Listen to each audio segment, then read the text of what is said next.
Olá, meus amigos, boa noite. Vamos então para a nossa continuidade do estudo da Sublime Oração de Francisco de Assis. Hoje a gente vai estudar um capítulo muito bacana, né? Que é o capítulo onde ele é o número 7, onde ele diz assim: onde houver erro, que eu leve à verdade. E como a gente tem visto, né, a cada aula que a gente está estudando juntos aqui, incrível como nessa oração cada frase tem realmente um significado mais profundo. E é isso que a gente vai ver hoje. O que Francisco de Assis quis, né, dizer quando nos apresentou essa possibilidade de onde houver erro, e a gente sabe que a gente tem tantos erros na nossa vida, nós vamos ver inclusive que tipos e espécies de erros, e como que a verdade então é o antídoto para o erro. Achei muito legal, né, ele colocar exatamente essa possibilidade, porque às vezes a gente imagina assim, que quando a gente tem um erro, né, no nosso comportamento, na nossa maneira de ser, na nossa maneira de enxergar as coisas, que o antídoto disso seria a gente, ao invés de errar, fazer as coisas certas. Então, onde houver erro, que eu leve o que é certo. Isso seria uma tendência da gente fazer a nossa avaliação. E a gente vai ver que não é isso que o Francisco de Assis nos coloca. Ele diz que o antídoto do erro não é o acerto, necessariamente, mas a verdade, que vai nos fazer, então, entender mais profundamente a origem desse erro, por que a gente está, né, se enganando na nossa vida e caindo num caminho que a gente poderia chamar de erro aqui. Então, veja que reflexão interessante que a gente já pode fazer. Onde houver erro, que eu leve à verdade e não o acerto, e não o que a gente poderia chamar de certo. Porque muitas vezes, né, o que é certo e errado passa por muitas questões, por muitos fatores culturais, passa por muitos fatores, né, pessoais, de onde, da época em que a gente está vivendo, sabe? A gente pode imaginar, né, por exemplo, na época da escravidão aqui no Brasil. A gente tinha, obviamente, pessoas que eram contra a escravidão, mas que acabaram praticando aquilo porque era algo instituído, porque era algo aceito e que nem por isso deixava de ser uma coisa ruim, de ser uma coisa errada. Mas percebem como esses conceitos, né, do que é certo e do que é errado, muitas vezes eles são um pouquinho móveis, sabe? Ainda que os espíritos nos alertem, né, de que o que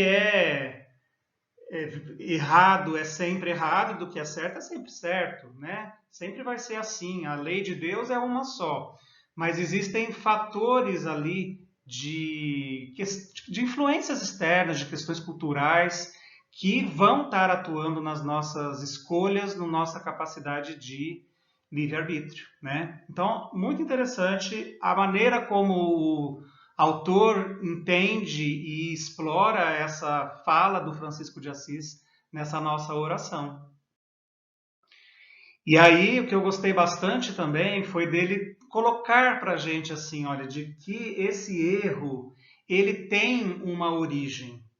Esse é o raciocínio que o autor faz em toda a nossa obra, né? Ele estuda a origem, né, daquilo que ele está estudando no primeiro momento, para depois a gente ver a origem do contraponto. Então, o erro, que é o que a gente está estudando aqui em primeiro lugar, ele vem da dúvida, né? Do sentimento de dúvida, da gente não ter a certeza de que nós somos realmente filhos de Deus e duvidar das próprias leis divinas que estão aí, independente da gente acreditar ou não nelas, elas estão atuando, elas estão em movimento, elas regem as nossas vidas, tá? Mas quando a gente duvida disso, a gente acaba tendo um movimento muito ruim, eu diria, em termos evolutivos, que é o afastamento de Deus.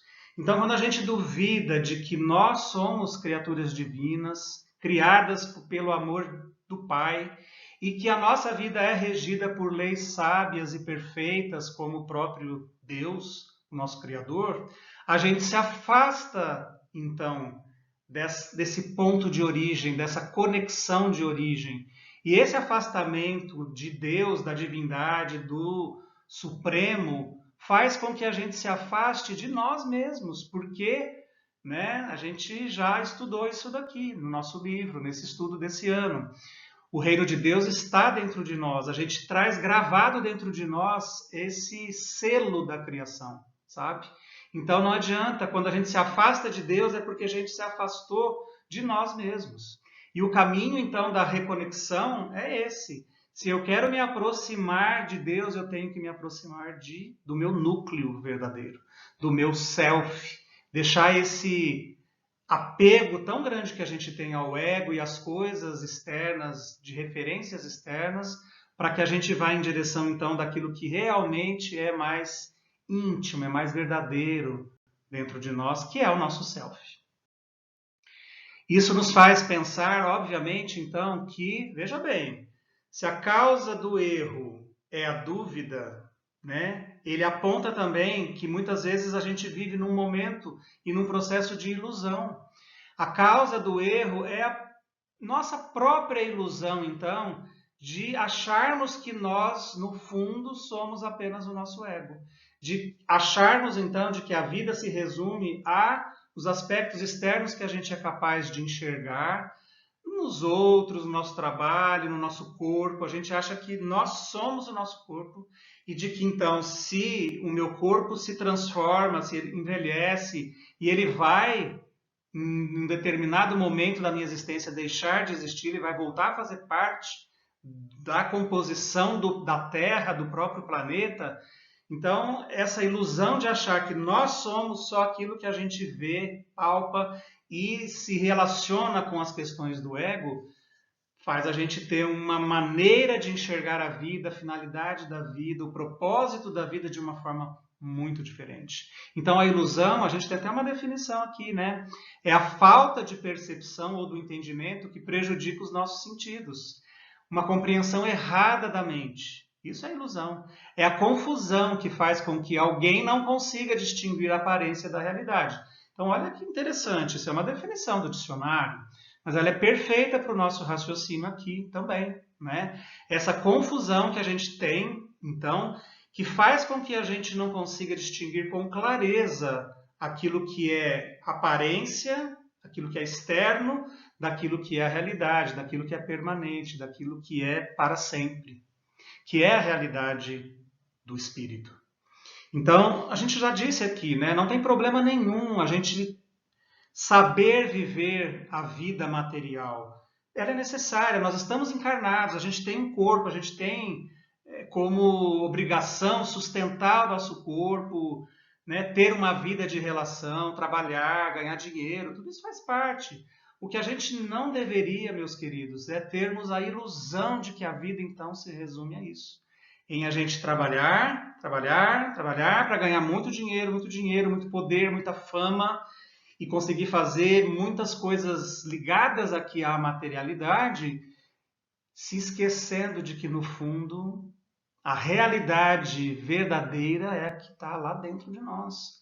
Não tem problema nenhum se a gente pode ter a possibilidade de usufruir as coisas do mundo material. O que a gente não deveria, mais uma vez, é deixar que isso domine a nossa vida e que a gente se sinta, então, escravo dessas coisas. Não tem problema nenhum a gente usufruir a vida material, desde que a gente não seja o escravo delas, desde que a gente não caia nessa ilusão de que apenas a satisfação das coisas externas do ego é que vai fazer a gente feliz.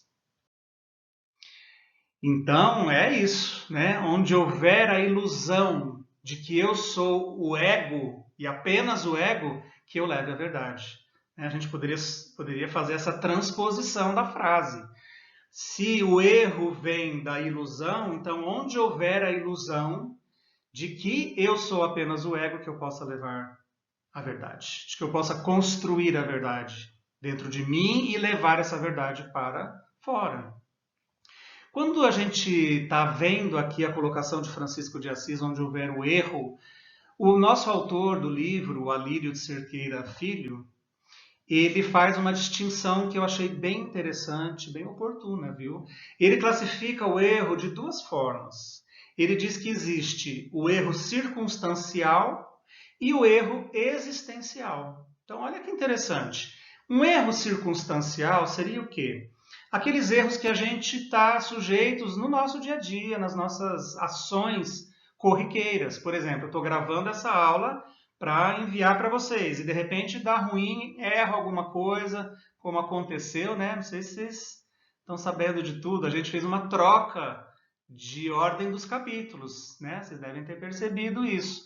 A gente estudou primeiro o capítulo 8º e agora a gente está estudando o capítulo 7º. Por quê? Porque eu não consegui gravar, né? Deu um pau lá no meu computador em relação aos programas que eu usava, então não foi possível gravar a tempo. A gente teve que, então, né, pedir gentilmente aí que o Flavinho pudesse postar as aulas dele antes da minha. Então, um erro, mas um erro circunstancial, um erro do momento, um erro de, sabe, de caminho, vamos dizer assim. Então, os erros circunstanciais são aqueles que você está sujeito ou comete no seu dia a dia e que tudo bem, a gente vai lá, conserta, vai lá, aprende, faz direito, sabe? Aquelas coisas que são circunstanciais, daquele momento, daquela circunstância. Um erro existencial, ele já tem uma outra característica. Então, um erro existencial é aquele que está ligado às questões morais, às questões do comportamento, às questões da vontade, às questões do mau uso do nosso livre-arbítrio. Então, claro que as consequências desses erros e as causas desses erros também têm motivos diferentes, né? Um erro circunstancial pode ser motivado apenas por um desconhecimento de algo, né, corriqueiro, que eu não sabia usar, que eu não sabia fazer, que eu não sabia dominar. Um erro existencial também é por desconhecimento, mas está ligado, sabe, com as questões do self. Está ligado com aquelas consequências que vão impactar diretamente o roteiro evolutivo dessa nossa encarnação. Então, se eu vou e mato alguém nessa existência, não é um erro circunstancial, né? Não é um erro do momento, ainda que tudo precise ser avaliado, né? Quando a gente estuda essas questões no Livro dos Espíritos, os Espíritos são muito claros em dizer que sempre o que vale é a intenção. Às vezes a pessoa não tinha a intenção de realizar alguma coisa e acaba acontecendo aquele fato. Obviamente que a responsabilidade, o grau de responsabilidade nessa ação vai ser diferente do que aquele indivíduo que premeditou todo um assassinato ou uma ação premeditada em que ele quis realmente fazer aquilo desde o início. Então, um erro existencial é aquele que traz um grande impacto, é aquele que mostra que a gente meio que sabia que o que a gente estava fazendo era errado e a gente assim mesmo teimou em continuar fazendo. Aqui eu já coloquei para vocês, né, quando Francisco de Assis coloca a verdade como contraponto do erro. Então a gente já analisou aqui essa questão que o nosso autor levanta aqui também. E aí vamos recordar bem rapidamente essa questão do erro no processo evolutivo de nós espíritos. Então, o Livro dos Espíritos nos traz com muita clareza na questão 115 aquela definição de que Deus criou todos os espíritos iguais e de forma simples e ignorantes. O que significa iguais? Que Deus não teve nenhum privilégio, não criou ninguém melhor do que outro, não criou ninguém mais sábio do que outro, melhor no sentido de moralidade, de bondade do que outro, tá? Então, os espíritos são criados iguais, porque Deus é justiça absoluta, soberanamente justo e bom. É um dos atributos de Deus, como está lá na questão número 1 do Livro dos Espíritos, tá? Então, lá na questão 115, é isso daí. A proposta, a visão da doutrina espírita é essa. Deus criou os espíritos simples e ignorantes, sem nenhum saber, sem nenhuma experiência, vamos dizer assim. Ignorantes não no sentido de, sabe, uma ignorância. Quando a gente chama alguém de ignorante, muitas vezes tem um lado pejorativo nisso, né? Ignorantes no sentido aqui de ausência de experiência, de realmente os espíritos são simples no sentido de que são colocados para experienciar as oportunidades da vida e adquirir essas experiências pelos seus próprios méritos. Então, a gente tem essa escadinha que a gente está vendo aqui, né? De simples ignorantes, nós somos criados com um destino, que é a perfeição. Nos tornarmos espíritos puros, aqueles, então, que já passaram por todos os degraus dessa escada evolutiva e já passaram por todas as experiências e aprenderam com essas experiências. Eles introjetaram essas experiências, eles sabem o que significam essas experiências, conhecem as leis divinas todas em profundidade, tá? E é lógico que nesse caminho, né, de simples ignorante para espíritos puros, a gente vai cometer muitos erros, a gente vai cometer muitos deslizes, né? Eu diria que o erro, ele pode fazer parte do processo, né? E não há demérito nenhum nisso, porque os próprios espíritos nos colocaram essa questão.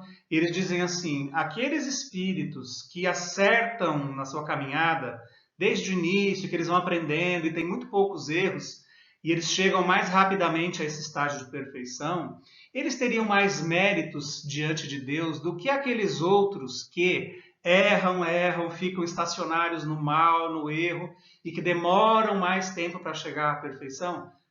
Os espíritos para Kardec responderam assim, não, Deus não faz essa diferença, porque o caminho é de todos, o caminho é de aperfeiçoamento. E se eu cheguei lá no estágio de espírito puro, perfeito, é mérito meu também. Significa que eu abandonei toda aquela experiência errada, que eu superei todas aquelas fases em que então eu tinha uma incompreensão e vivia nessa grande ilusão. Eu já não sou mais aquele indivíduo, mas se eu cheguei de verdade, conquistei esse grau de espírito puro, não importa a trajetória, quanto tempo demorou, tá aqui, ó, o mérito conquistado, tá? Então, nesse caminho a gente vai ter muitos acertos, mas também muitos erros. E o erro, ele precisa ser bem entendido, então, na sua finalidade evolutiva. A gente poderia dizer que aprender com o erro é também deixar o passado no seu lugar. Porque o ruim do erro, meus amigos, é a gente permanecer no erro. É a gente teimar no erro. É a gente acreditar ainda que aquilo que é errado seja melhor, sabe? Então, a ilusão pode nos fazer ter essa miopia existencial, da gente não conseguir entender com clareza os objetivos, sabe? A nossa relação com os outros, com a natureza, com a gente mesmo, com Deus. Então, essa incompreensão, essa falta de clareza que a gente persiste, que a gente teima em, né, manter, muitas vezes é que nos faz sofrer, nos faz permanecer nessas faixas evolutivas mais primitivas, mais baixas. Porém, se eu tenho um erro circunstancial ou existencial, o que importa é aprender com o erro e refazer o erro e transformar esse erro num acerto evolutivo. Para que eu transforme o que é uma coisa errada, que eu tinha uma compreensão errada, uma ilusão errada da vida, em algo acertado, em algo bom, em algo que vai me trazer um equilíbrio e me fará galgar um degrau no meu caminho evolutivo, aí é que está a necessidade da gente, então, realizar o aprendizado. O que importa é o aprendizado. Isso é muito importante, meus amigos, que a gente entenda, porque senão a gente fica apegado no erro e perde a oportunidade, então, de realizar o aprendizado e saltar um degrau acima, né? Então, errar, tudo bem, permanecer no erro é uma questão que precisa ser refletida, tá? Então, o processo evolutivo é maravilhoso, as leis divinas são maravilhosas, porque elas permitem sim que a gente erre, tudo bem, mas elas nos dão constantemente oportunidades para a gente aprender. Errou, aprenda com o erro. É esse aprendizado que vai fazer você melhorar, tá? Então não tem castigo, não tem punição. É essa grande sacada que a doutrina espírita nos faz enxergar com muita clareza em relação a outras abordagens dogmáticas teológicas, né? Uma coisa muito interessante também que a gente pode avaliar aqui, né, e que o autor levanta nas suas reflexões do capítulo, é que o erro existencial, ele nos leva, o erro existencial, hein? Preste atenção. O erro existencial nos leva a criar uma persona, a construir uma persona, tá? E essa persona tem, obviamente, fundamentos na nossa ilusão do ego. O que é uma persona, né? Isso vem da mitologia grega, onde lá nas primeiras abordagens, nos primeiros fundamentos do teatro, que foram os gregos que trouxeram essa grande contribuição do teatro, eles usavam máscaras, né? Os atores usavam máscaras para representar os seus personagens. Então, o personagem vinha de persona, vinha de uma máscara. Então, se eu estou representando um personagem, é como se eu estivesse vestindo uma máscara desse personagem. Tudo bem no teatro, nas novelas, nas concepções artísticas, porém na vida a gente não deve construir personas e máscaras. A gente tem que buscar uma autenticidade daquilo que nós somos. E essas máscaras são construídas baseadas na ilusão do ego. Olha que interessante, né? Muitas vezes essa imagem traz provavelmente, sabe, algo para a gente refletir bem profundamente. Talvez a gente esteja usando uma máscara de alegria, de felicidade, de sorriso, e internamente as nossas emoções estão totalmente diferentes, né? A gente acaba mostrando externamente para os outros aquilo que a gente acha que os outros querem ver. A gente mostra para os outros uma versão nossa que os outros irão aprovar, e a gente faz isso na busca por aprovação, e muitas vezes isso é assim totalmente incompatível com aquilo que a gente está sentindo. Então, muitas vezes a gente está exteriorizando uma personagem e nem estamos percebendo direito que isso está acontecendo. Não é algo premeditado, não é algo tão consciente assim. A gente vai ver como que o autor faz essa diferenciação, é bem legal. E eu achei isso tão lindo, gente, tão tocante, né? Porque quando a gente começa a olhar para a gente mesmo e a gente começa a identificar muitos erros, né, dentro da nossa avaliação, erros circunstanciais ou erros existenciais, que são aqueles então mais doídos da gente reconhecer, a gente pode cair numa visão derrotista, né, de que nós somos então uma pessoa totalmente má, totalmente errada, totalmente indigna, totalmente não merecedora do próprio amor do Criador, que a gente é só erro, que nós somos uma pessoa totalmente desprovida de qualidades e de qualquer lado bom que possa fazer com que a gente mereça a aprovação e o amor e a afeição das pessoas. Então, olha que bacana, né? Seria a questão de nós nos perguntarmos assim, como será que Deus nos vê? Porque eu estou fazendo uma avaliação a partir da minha avaliação rígida, dura, crítica, julgadora a respeito de mim mesmo. Mas será que Deus me enxerga assim? Né?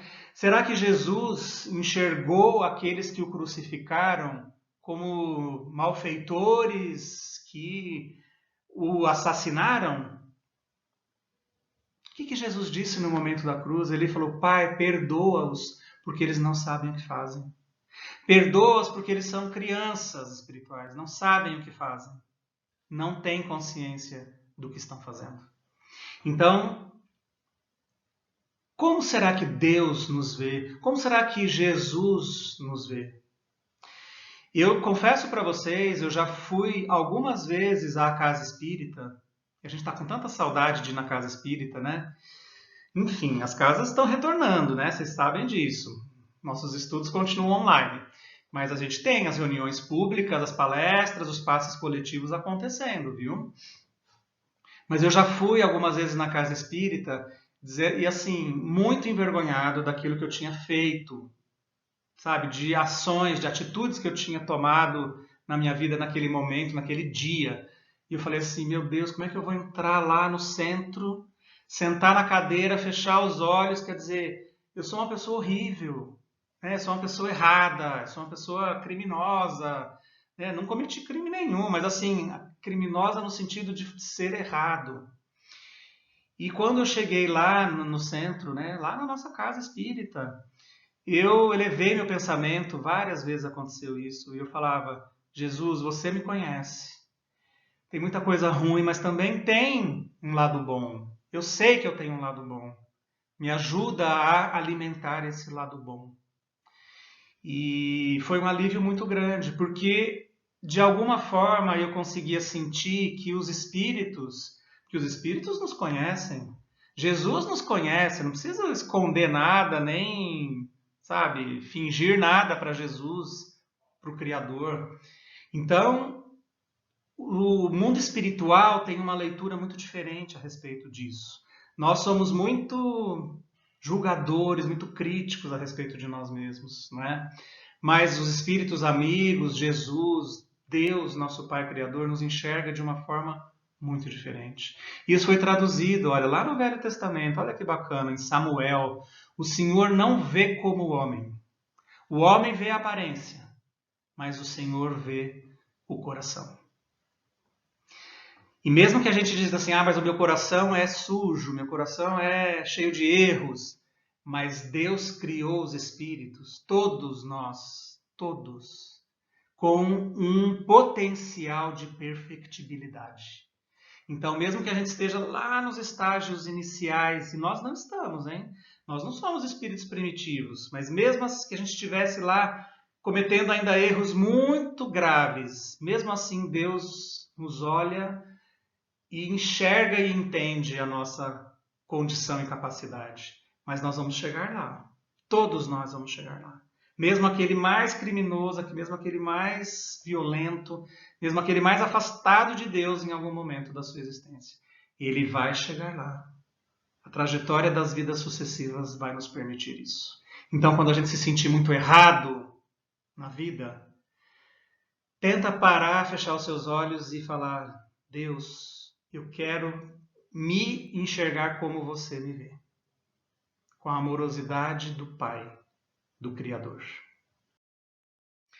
A gente tem muitas ilusões, né? O autor chega a citar a questão de Maya. Maya é uma terminologia, uma representação da ilusão na história da iluminação de Buda. Então, quando o Buda, né, que foi um indivíduo que se iluminou, que alcançou um grau de espiritualidade enorme, de autoconhecimento. Então, quando ele estava lá na sua meditação profunda, ele foi visitado pelos seus demônios internos e por Maya, né? Maya, que era a ilusão, que tentava levar ele para fora, sabe? Para as seduções do mundo, para as seduções do ego.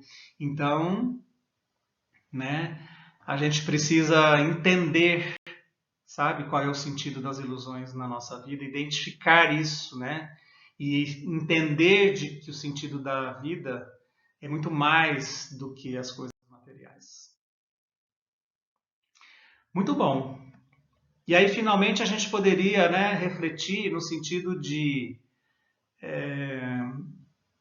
da gente se perguntar realmente mais profundamente. Então, se a gente tem ego e self, quem sou eu, na verdade? Né? Todas as identificações externas do seu nome de família, dos seus documentos, do seu status social, a família a que você pertence, as suas posses materiais, a sua casa, seu carro, seus objetos, suas posses materiais, até mesmo sua profissão. Tudo isso, a nacionalidade, eu sou brasileiro, eu sou inglês, espanhol, argentino, tudo isso são identificações do ego. Tudo isso são referências externas do ego, da persona, da personalidade que nós estamos vivendo nessa encarnação. Mas nós, mais profundamente, somos a nossa essência espiritual. O nosso self, que é isso que a gente está traduzindo aqui nesse estudo. Só para a gente finalizar, achei muito interessante quando o autor distingue dois tipos de comportamento dos erros do ego, que a gente pode ir para a mistificação e para a mitificação. Então, na mistificação, é assim, a gente tem noção da verdade. Eu já entendo a verdade, eu já sei que a realidade da vida não é essa, simplesmente. Não se resume apenas a isso. A vida é isso também, mas ela não se resume apenas às questões materiais. Só que eu vitalizo esse auto-engano, como o autor refere, para que a gente então perpetue a nossa ligação com as coisas materiais, a ligação com as coisas do ego, para que a gente não abandone isso, sabe? A gente tem medo de abandonar isso e deixar de existir, mesmo sabendo que a gente é algo além das questões do ego e das questões materiais. Então, toda vez que a gente mistifica, é isso que está acontecendo, né? A gente tem um processo de auto-engano. Eu sei que eu sou espírito, eu sei que eu tenho uma realidade espiritual, mas eu, sabe, lanço um véu e quero apenas me apegar às coisas materiais. A gente tem exatamente esse caminho, né, da mistificação. A gente sabe que Deus existe, a gente sabe que Deus é o nosso Criador, mas a gente não sente isso.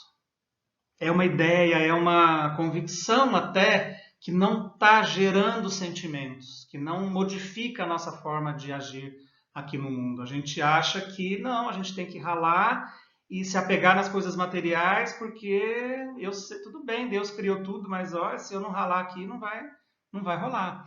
Então, é um momento de desconexão muito grande quando a gente está mistificando um erro aqui na nossa vida, né? Nas comunicações mediúnicas, a gente tem os processos de mistificação, né? O que é uma mistificação mediúnica? É quando um espírito vem dar uma comunicação querendo se passar por outra pessoa, por outra personalidade. E isso é consciente, é intencional, o espírito está querendo enganar mesmo. Na mistificação que o autor está abordando aqui, é mais ou menos isso.